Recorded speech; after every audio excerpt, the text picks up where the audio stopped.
हरियाणा की मुख्यमंत्री नायब सिंह सैनी ने गणतंत्र दिवस पर गुरुग्राम में राष्ट्रीय ध्वज फहराने के बाद अपने संबोधन में विकसित हरियाणा की शानदार तस्वीर पेश की। मुख्यमंत्री ने बताया कि हरियाणा विकास के पथ पर लगातार अग्रसर है।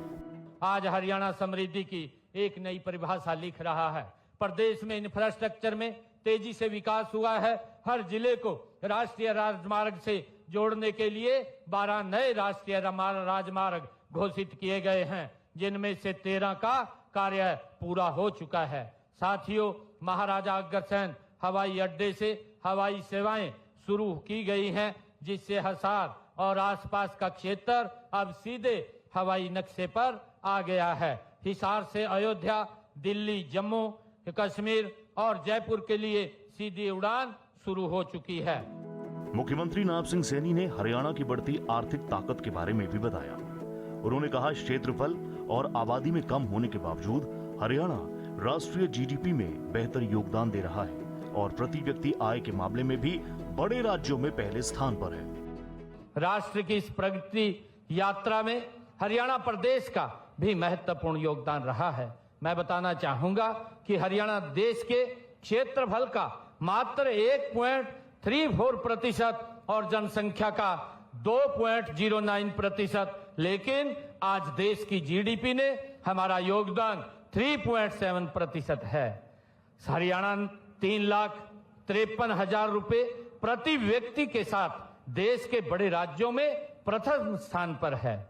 भाइयों बहनों, मुझे बताते हुए खुशी भी है कि हरियाणा प्रति व्यक्ति जीएसटी संग्रहण में देश में प्रथम स्थान पर है। State ease of doing business ranking में हरियाणा टॉप अचीवर्स कैटेगरी में ये शामिल है। उद्योगों को लॉजिस्टिक सुविधा देने हरियाणा देश में दूसरे तथा उत्तर भारत में ये पहले स्थान पर है। मुख्यमंत्री ने बताया कि उनकी सरकार गरीबों के कल्याण के लिए लगातार काम कर रही है।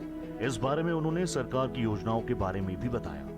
साथियों, अब गरीब परिवारों को अपनी बेटियों की शादी की चिंता नहीं करनी पड़ती है। उन्हें मुख्यमंत्री विवाह सगन योजना के तहत 71,000 रुपए तक सगन राशि दी जा रही है। साथियों, गरीब के सिर पर अपनी छत हो, यह सपना पूरा करने के लिए प्रधानमंत्री आवास योजना के तहत हमने 1,56,000 मकान दिए गए हैं। साथ ही मुख्यमंत्री आवास योजना के तहत शहरों व गांवों में 27,000 से अधिक गरीब परिवारों को प्लाट भी दिए गए हैं। गांव में पंचायती भूमि पर बने 500 वर्ग गज तक के मकानों पर काबिज लोगों को मालिकाना हक देने का काम भी हमने किया है। साथियों, हमने सामाजिक सुरक्षा पेंशन बढ़ा करके 3,200 रुपए मासिक कर दी है, जो देश में सर्वाधिक है।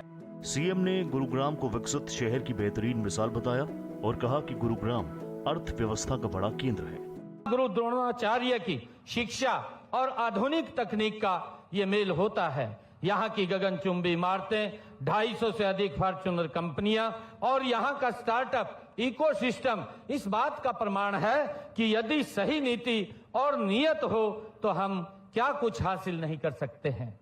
यह प्रमुख कंपनियां आईटी, बीपीओ स्टार्टअप्स और ऑटोमोबाइल इंडस्ट्री का घर हैं। यह सब आपकी कड़ी मेहनत का ये परिणाम है। इसके लिए मैं सभी गुरुग्राम वासियों को हार्दिक बधाई देता हूं।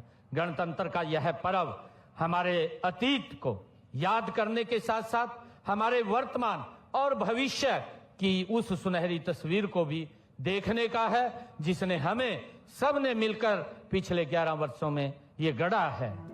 मुख्यमंत्री नायब सिंह सैनी ने महिला सशक्तिकरण के लिए किए जा रहे हरियाणा सरकार के कामों के बारे में भी बताया। उन्होंने बताया कि दीनदयाल लाडो लक्ष्मी योजना के तहत 8,60,000 महिलाओं को 2,100 रुपए प्रतिमाह दिए जा रहे हैं। साथ ही उन्होंने 15 लाख परिवारों को 500 रुपए में एलपीजी सिलेंडर उपलब्ध कराने के बारे में भी बताया है। मुख्यमंत्री नायब सिंह सैनी ने पंचायती राज संस्थाओं में महिलाओं का प्रतिनिधित्व सुनिश्चित करने को भी बड़ा कदम बताया।